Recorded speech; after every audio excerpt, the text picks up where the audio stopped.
আমি হলেও হয়তো তাই করতাম, কারণ আমি তার কাছ থেকে 15 লাখ 20 লাখ টাকা করে নেব, তাদের চাকরি দেবো, আজকে চাকরি হারিয়ে যাবে, তাহলে এই 15 লাখ 20 লাখ টাকার আনুগত্যটা কিভাবে আমি দেখাবো?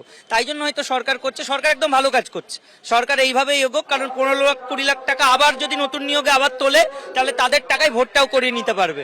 তো হয়তো সেই জন্যই সেই ব্যবস্থাটাই করছে যে আবার একটা নিয়োগ প্রক্রিয়া চাপিয়ে দেওয়া হবে, অযোগ্যদেরও নিয়োগ করে দেওয়া হবে, নতুনভাবে 15-20 লাখ টাকা করে আবার তুলবে এবং যাতে ভোটের খরচাটা উঠে আসবে। তো সেটা হয়তো একটা প্ল্যান ওনাদের।